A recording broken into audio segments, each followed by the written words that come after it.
Thanks for joining us. And today we're going to talk about how to go deep in Kriya Yoga.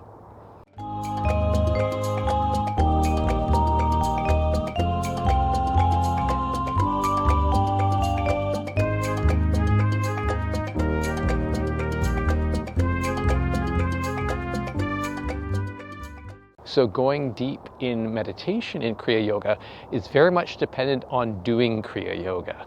So in Kriya Yoga, there's particular methodology, right? The Kriya Pranayama being the most important one, which then creates a sensation of internalization, what we call pratyahara, right? So definitely doing Kriya Pranayama is really important, and related techniques is really important for getting into pratyahara and being able to get into deep meditation. So that goes without saying. There are many different Kriya Yoga schools that have different focus, and some of them are more the spinal breathing pranayama type of school, right?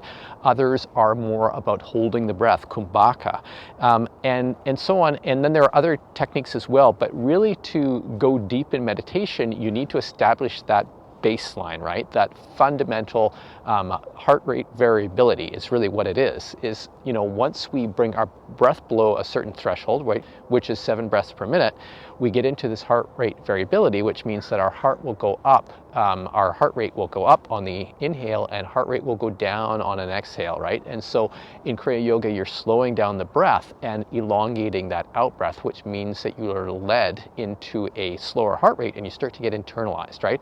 So definitely that is a prerequisite for getting into deep meditation. But when I talk about getting into deep meditation, how do you go deep, right? Because people want to have deep, profound experiences. It's usually what they're looking for in Kriya Yoga. Just having a sensation of the freeze response of pratyahara is not enough for folks. They want to have an internal experience, right? So obviously you need to be internalized first before you can have an experience. But often what will happen is that people will start to have signs, right? The freeze response, which is pratyahara. The next major stage is something called the tranquil breath, right? So this is sometimes called in certain yogic schools as breathlessness. It's not really breathlessness. What it is that your breath becomes very shallow and then seems to disappear. And as a result, you get very internalized. So you get into this state which is called dharana, right? Which means concentration. It's an internalized concentration. I like to think of it as an internalized void, right? Where you don't feel the body anymore and suddenly you're just in this blackness. It's like being in a black hole, if you will, right? You're just there and you're in a deep meditation. And in some particular types of meditation paths, right? Some Buddhist paths and so on, they see this as being sort of an ultimate state, right? Into nothingness. You just sort of nothingness and you're just there, right? But we know that there are deeper states than that. And in Patanjali's Yoga Sutras, right, you talk about dharana, that internalized concentration, which then can become absorption, which is called dhyana, right, where you are absorbed in your internal experiences. So you still have to have an experience to become internalized, right? Normally what can happen is that people may feel sensations of peace or, out of the stillness, they'll perceive something about themselves, some primordial essence, if you will, right, that will have a quality. It might be love, right? It's very common. Or it could be forgiveness, especially if they're holding things internally, right? Things that have happened in the past that they haven't resolved, right? And then when they feel that feeling, this sort of resolution, if you will, or something that emerges out of that state, they become absorbed in it. It becomes dhyan, right? They're absorbed in those feelings, and then that can turn into samadhi, where you become one with your internal perception, right? So you might have an experience of the Divine Mother, right? Somebody might have that feelings of love and forgiveness or whatever, it comes out and it crystallizes into a form in your meditation as you're absorbed in your dharana state, right? You become very absorbed in it, right? And then you want to connect with it and you become one with it, right? That's a samadhi experience, right? This joining, this union, if you will.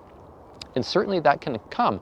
But often what happens with people is they kind of after they get into the tranquil breath, if they're successful in that, and the breath seems to disappear, and they become very internalized in a dharana state, they may just be sort of sitting in that state and not much going on. And it's very common, right?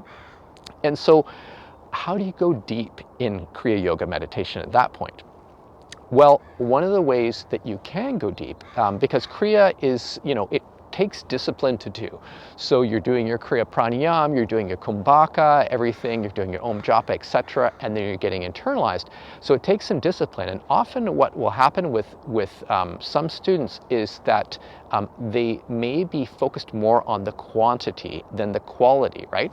So you can be doing things in a very efficient, mindful way, if you will, but you may lose the feeling of becoming connected with those practices. And what I mean by that is that you lose your devotion, if you will, your excitement, what drives you. It could be talked about as Ishta. Ishta is somebody's concept of a sort of a divine connection, right? It takes like a form, a particular form. So somebody may be doing their Kriya Pranayama with devotion, right? Which is basically careful attention to detail and feeling their way through it. And what happens when you're in that receptive state is that you can become aware of things that emerge in your meditation, right? Because you're open to them. One of the things that you can do to help your meditation go deeper in Kriya Yoga, especially when you get into that dharana state, is something from Taoist internal alchemy, which we call the inner smile, right? So the inner smile is not just about putting a grin on your face. It is actually about feeling things, right? As you feel them internally, smiling into them and accepting them fully for what they are. And what happens when you do that? You set this receptive state for your meditation, right? You're not just doing a dry technical Kriya Pranayama, now I'm holding my breath for Kumbhaka, and so, all of these kind of practices, right? Now I'm sitting in stillness, which is some Kriya Yoga schools will talk about sitting in stillness after Kriya Pranayama. And certainly Lahiri Baba said that once you get into the tranquil breath, you don't do Kriya Pranayama anymore, right? You just are in that Paravasta state, right? This after effect state of Kriya, of doing your Kriya, that you're in that state, right? But you want to be receptive to what you're experiencing there. So the inner smile is a no-brainer approach to becoming aware and being receptive to what is going to happen internally, what is going to emerge to take you into the dhyan state, into the absorption state, right? So you're feeling inside, being open, right? And whatever comes up and whatever you're feeling, even if it's nothing, even if it's just a void, is that you smile into that, right? You're allowing yourself to be open and dissolving any boundaries in the way that you perceive the world so that things start to seep into your meditation, right? You may feel something, it's almost like it's like hearing somebody, from a far distance, like calling your name, right? You can't quite hear it, but you know they're calling your name. It's like that. You're intuiting that something is beyond the blackness, if you will, right? And you're smiling into it and being receptive. And this Taoist internal alchemy practice, as I say, it is the basis of devotion. It is the fundamental bedrock of devotion, because what it's really about is self-acceptance, right? Because what people will often do is, if they get into that state and nothing is happening, they're into dharana, right?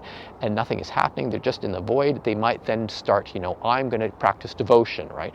Oh, I'm going to, be aware or think of the Divine Mother, and I'm going to say, I love you, Divine Mother, and this kind of thing, right? That's a lot of mental stuff to be adding into your Kriya Yoga practice at that point, which is really going to take you more out of meditation, likely, than deeper inside.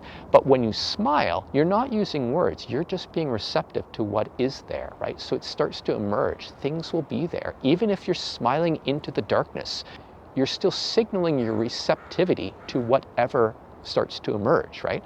So it's really about letting go and accepting at the same time, and also accepting yourself, right? The self-love is the fundamental essence of devotion. You need to love yourself before you can love things outside of yourself. And ultimately, you realize that there's a unity between what is outside and inside, right? So by loving yourself in a microcosm, you are in actual fact loving things outside of you throughout the entire field, right? So when you make that receptivity through the inner smile, you can be drawn deeper into meditation. And then as a result, absorption, things can come up and you become absorbed in stuff, right? You get into the dhyan state. And then depending on what emerges in your meditation, you may get into samadhi as well. But those are very practical steps that you can take to deepening your meditation in Kriya Yoga. So if you have any questions about this video, feel free to send me an email at info@modernkriya.com. Also check our website at modernkriya.com and our YouTube channel. So thanks for joining us, and we will see you next time.